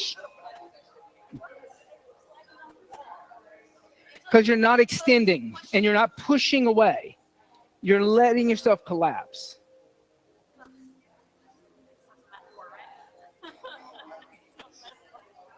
It's that metaphor again. It's that metaphor thing. All right. Okay. Everybody, did everybody get a chance? I'm going to keep moving forward. All right.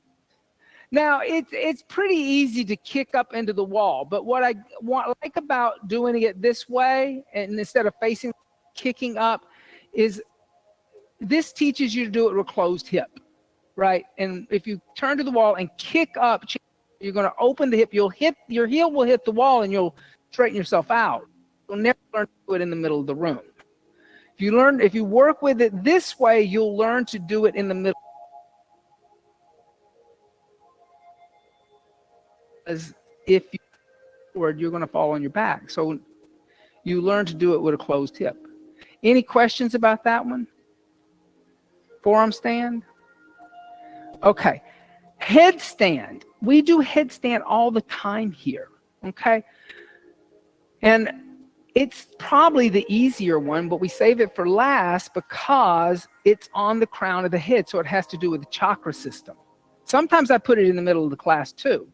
But if I'm moving energy upward, I'm consciously thinking about chakras, that I'm going to put Salamba Sarvangasana, or headstand, last, right? Because we're dealing with that crown chakra. Come over here. The big mistake that people make is that when they come into this, they think they're collapsing and relaxing. Come onto your knees. Come onto your knees. And then interlace your fingers behind your head like this. Now, elbows a little closer. And like a lot of times we'll get you into this position. I'm going to have you put your palms of your hands together. And what people will do, they'll put their head on the ground and they'll round. That's not what's happening. And then it hurts their neck. And they say, this hurts my neck. And I'm like, yes, that's because you're collapsing. If you keep your cranial over the spine, use the lateral muscles in the shoulders, the deltoids, push me up. No, push me up from your shoulders. That's what should be happening. He should be, and I'm pushing back on him. He's pushing into me. So I'm the floor and he's pushing into the floor. And you notice that there's a little space now here because he's pushed so much that the head slightly comes off the floor. So all of this post-lateral chain in the back side of the back of the body, like you wonder why we do extended angle. And I keep telling you, like, lengthen, don't collapse into the thigh, because we need to get this stretched and warmed up because of all this work we're going to do. Okay. So when you do this, so partner A, get partner A to come like this, partner B, push down on their forearms and have them push into your hands. Okay, so do that with partner A. Partner A, come onto the hands and knees, interlace your hands behind the head. And then your palms, I like to have my inner palms touch, and then partner B, come in front of them, take your hands onto their forearms and tell them to push into you as you push down onto their forearms. And tell them not to move their forearms. Push, push, push, push, push. I keep saying push, push, push, push, push. Good. Okay. Now, this doesn't have to be long. So now switch. Because like I said, I just want you to feel that. Just feel what has to happen in your upper body.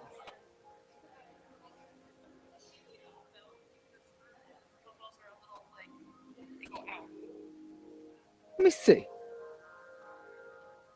Bring them closer together. Now push. I think it's just that she thinks they should go out a little. See, it's not that. Yeah, I wouldn't do a belt for headstand, because the belt would be right across her head, right? Okay, so, yes, the core has got to activate too, but when people talk about neck problems from headstand, it's because they're not using the deltoids, the rhomboids, the lateral scapula, the biceps and triceps. It's because they're relaxing. Notice there ain't been much relaxation going on here. It's all contractions.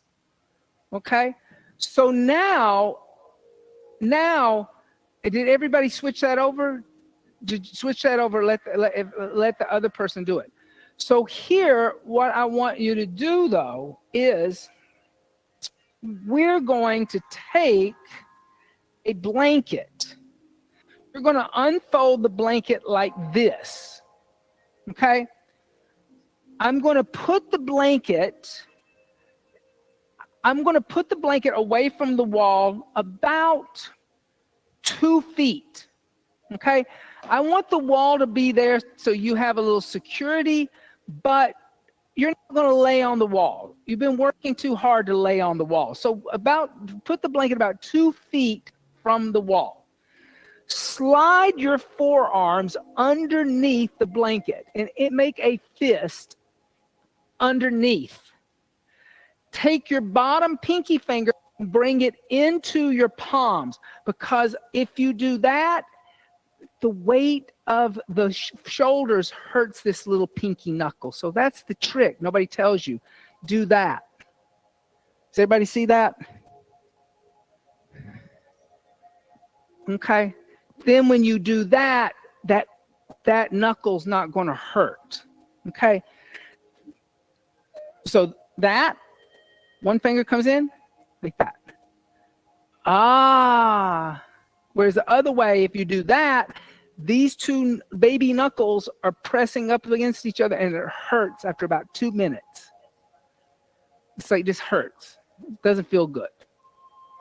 Okay. So now, here again, Maria, can you come back over here for a minute? We're going to go back to that idea, because now this idea of shoulders over hips really comes into play. Place your hands underneath there and then put your head. Now, and here again, I'm going to have Maria lift her legs up, walk forward. Okay. She's in the inversion. She's got to walk far enough that the hips come over the shoulders. Now from here, people pike up. That's fine to pike up. You just have to work really hard to get the core strength. Maria's been working on piking up. But what I like to tell people to do is bring the knees into the chest and find a crow. And then move the hips, moving the knees, and then extending the legs. It's a little less core work. But then as you come up, take a moment, dorsiflex the feet like you're standing in Tadasana. Pull your ribs in and come out of the anterior pelvic tilt. Figure out what your tilt is doing. Then demi-point your feet and push into the forearms and lift the head off just a little bit. Like I could slide a piece of paper underneath your head. How's that blanket feel under your head? Okay, come down. All right. So everybody, let's try that. And I just want the partner to spot you. They're not picking you up. I want you to learn now to come up, right? This is going to be the challenging one. Now because your core's activated. So bring the blanket away from the wall about 2 feet. Slide the forearms underneath the blanket. Make a fist. Tuck your pinky finger under. Place your head on the blanket behind the wrist crease. The blanket's going to give you a little bit of cushion too. It's going to be nice. Making a little sling. Then lift your knees up. Now, as you lift your knees up, walk your feet forward and tell them when their hips are over their shoulders. Okay, so so everything you did with me, you just let go of and fell over on your neck. So why are you not pushing away like you did with me on the middle of the room? He can't do that. You got to keep this. You can't do this. All right. So, Lori, have him come down and bring the head onto the floor instead of the forehead. He's a little bit on the forehead. Crown of the head, top of the head. That's like right here instead of right here. You're a little right here. I want you right here.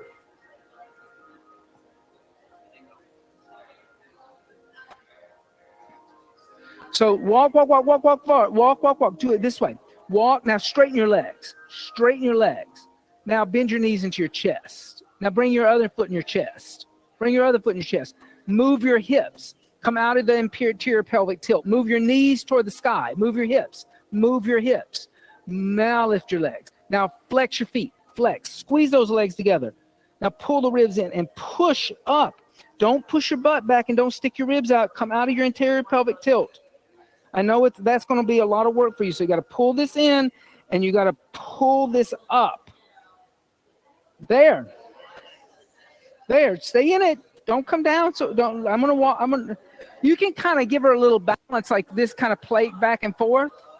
Because she's gonna want to play. She's gonna want to go on that anterior pelvic tilt. That's her. Good. Good. Whoo! Come down. Yay! Yeah. Yeah. So think about this. Whenever you're in an anterior pelvic tilt, when you're doing Kim Kardashian. I know. Women are taught to do that from a very young age. Men are taught to do this. It looks more aggressive. This is sexy. But what's happening inside is you're stretching the abdomen muscles constantly. So you never learn to do core strength, which is contracting. So when I move my pelvis forward, I'm tightening. When I stretch, I go back. So it's a weak core. Anybody with an anterior pelvic tilt, they always have a weak core. Yep.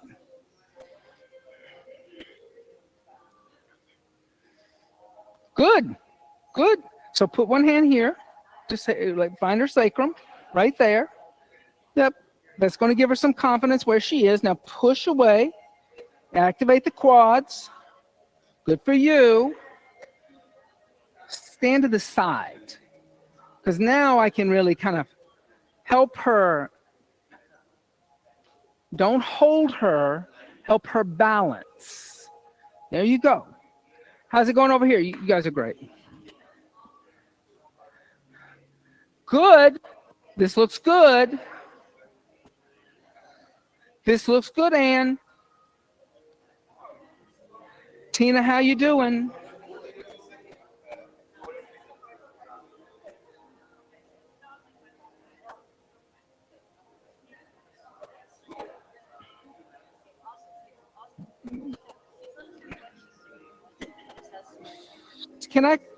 Tina, come set up. Where are you putting the top of your head? I don't want it on your headband. I want it right here on the crown of your head. I don't want it on your headband. Huh? No, it's here. Yeah. On the top of the head. As if I'm a puppet. Where's the marionette string of the puppet? It's right on top of the head. That way you can push and take the head off the floor. Here, come on, let's just do it. I recommend just doing it. That's what I say. Put the head here, right here, right here. Now, lift your hips and walk forward. Now, lift your legs. Now, squeeze your legs together, Tina. Do it. That's what I recommend. Do it. Now, Tina, squeeze your quads together. Don't squeeze your butt too much because you're strong in your glutes. Squeeze your knees together. Yes, there. Knees kissing. Get your knees to kiss. There. Good. Come down. Good for you. Yay. Come to the side. Step to the side. Don't kind of step in the middle here. Now lift. Pull that in. Pull all that in. Woo, all that in. Oh, pull it in. My God. Okay. And come down. Good. All right. How we doing? All right. So everybody, let's gather around for a moment. So if everybody's willing to stay another 30 minutes, we'll look at shoulder stand. Is everybody good with that? Or if you got to go, I understand. A lot was accomplished. Okay. Let's talk about, so shoulder stand. This is one of those inversions that always gets left behind. Shoulder stand is the queen of asanas, meaning that it is the second most energetic movement thing. So when I teach shoulder stand, I like to get people to use a blanket. People don't want to because they think it makes them look better.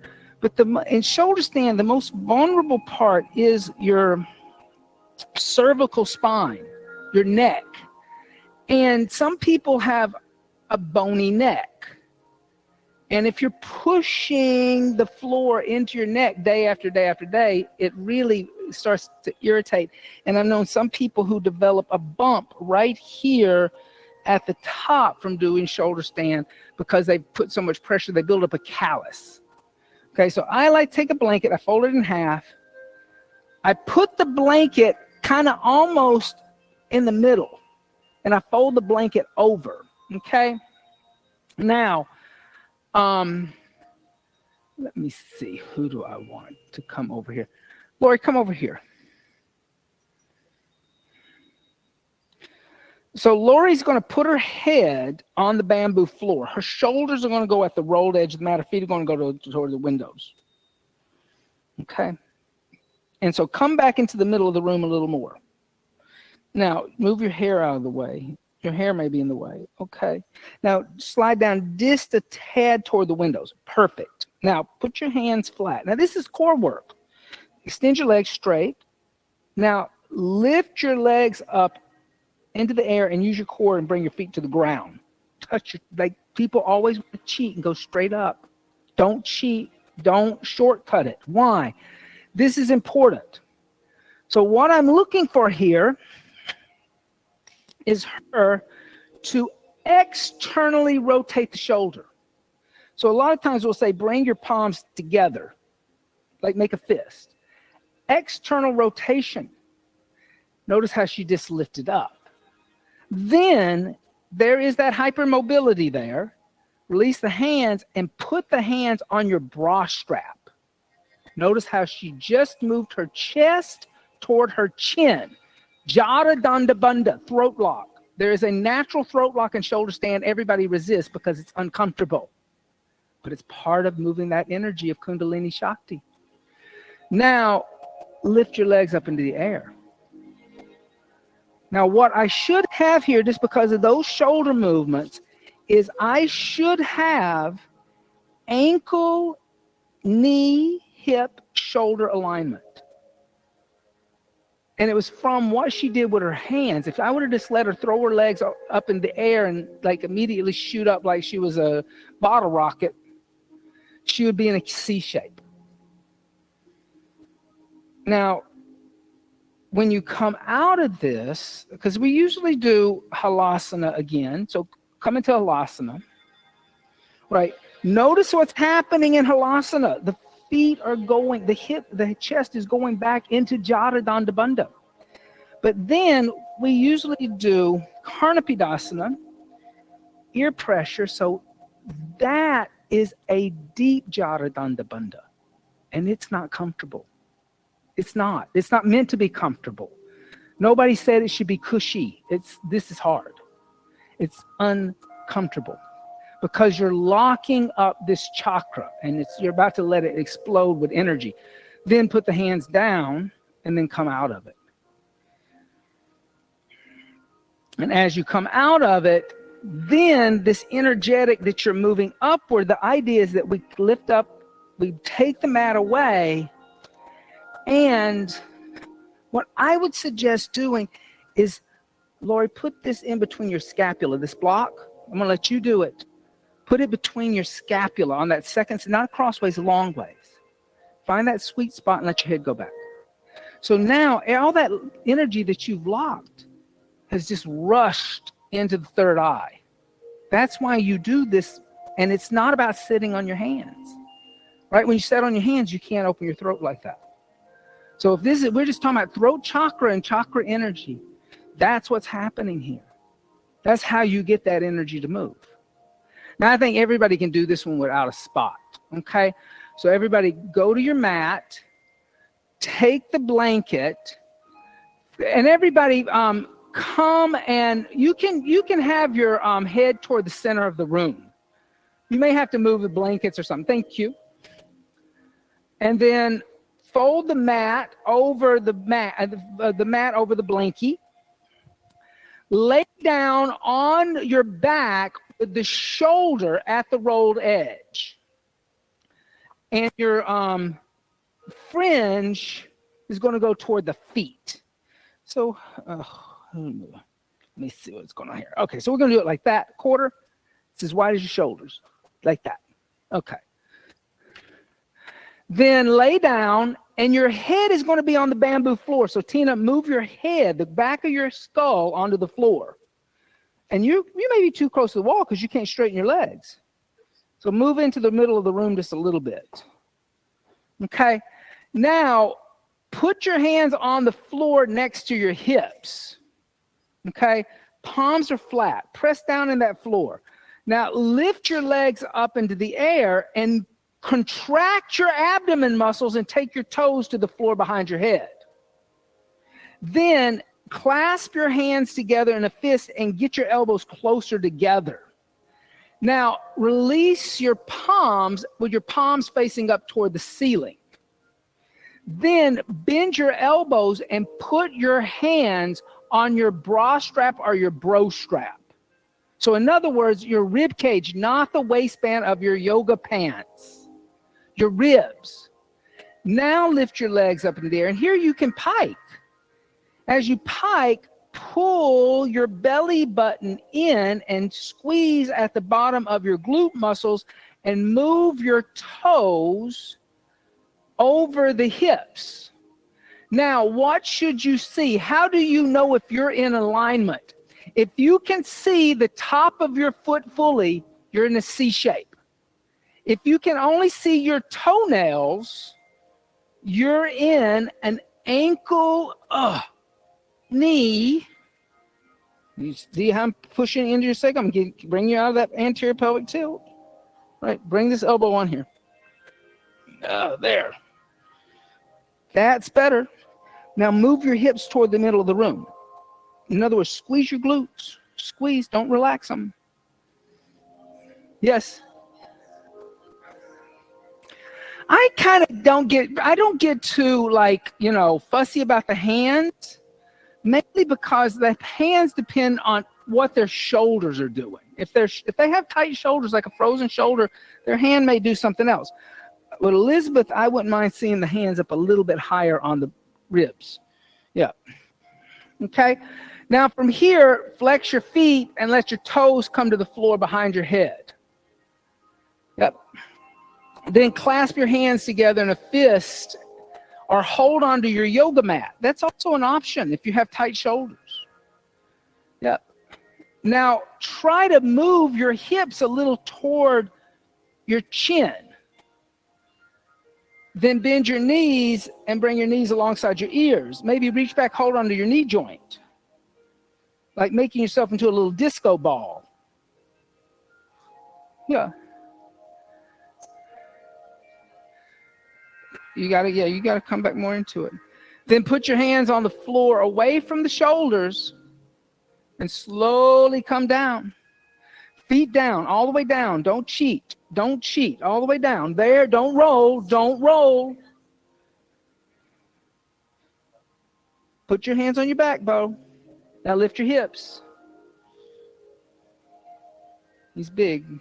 Now he's trying to bring his hands up. Yeah, don't bring your hands back there. Put your hands back here. Here, let me in here, because he's too big for you. Lift. Get your elbows in there. Yeah. All right. Now, as you come down, everybody unfold your mat, move your blanket off to the side. Take that block, put a block between your shoulder blades. Okay? And you want to move your mat off to the side, or your blanket off to the side too. So lay down and then let your head go back and let your head touch the floor behind the block. I know it's hard. Keep your hips down. Try to lower your hips. Breathe. So now, and so this is, so you go from a deep forward fold to a deep back bend is what's happening. So Tina, bring the block down further. So it shouldn't touch your neck. It's like, oh, isn't that comfy? Yeah. All right. Good. And then press into your elbows, bring your chin into your chest and come down. Move the block off to the side. Oh, and I do want to give everybody just a little bit of a shavasana. So everybody take a blanket, roll a blanket up and put it underneath the knees. Lay down. So, listen, so when we talk about, I'll talk a little bit about this idea of Kundalini Shakti. You can move Kundalini. Like, it doesn't always have to be like, oh, you have to start at the root chakra and go up. Sometimes the Kundalini can move to different chakras. So, you may feel over the next few hours a little lightheartedness, not comical, but just not heavy of heart. And you may feel a little euphoric here after doing these practices, just like, that you're kind of weightless. You kind of don't have any body weight anymore. The body will become light. And Shavasana really is giving you a chance just to allow all of these teachings that we worked on, both the alignment, but also the metaphoric energetics, just to kind of seep into the DNA of the body. So that when you come back to it or you experience it again, you'll remember these things. So just relax.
Gently start to deepen the breath.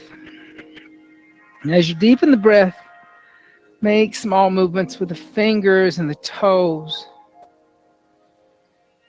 Stretch the arms overhead. Oops. And stretch the arms and legs in opposite directions. And draw the knees into the chest. Give the knees a little hug. And then roll over to the right side. Stay there in a fetal position for a second.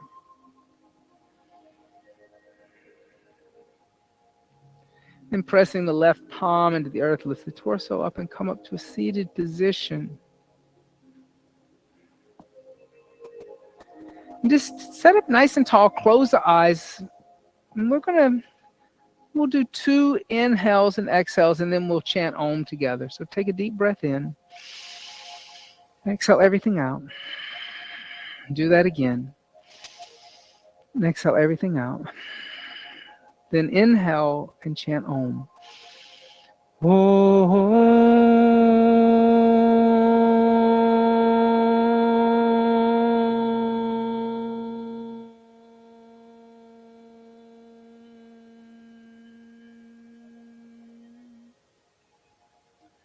Bringing the hands together in undulating mudra, and bowing the head slightly, giving thanks and praise for the teachers and teachings of yoga from the past, the present, and still teachers and teachings yet to be revealed. Om Bolo Sadguru Bhagavan Ki Jai. Namaste. Thank you all so much. Thank you, Purnima, for assisting with me. You're such a great help, because this was a nice big class. And everybody did really well, and I'm glad to see people assisting each other. We used to do that back before COVID. We used to do that all the time in classes. We would assist each other, and it really helped build community. And it's been lost a little bit because of the whole COVID thing, and people got scared to touch people and help people. And listen, with the way the world is now, people need to help each other. Don't be afraid to help somebody. Have a beautiful rest of your evening. Have a beautiful rest of your life, and I'll see you tomorrow.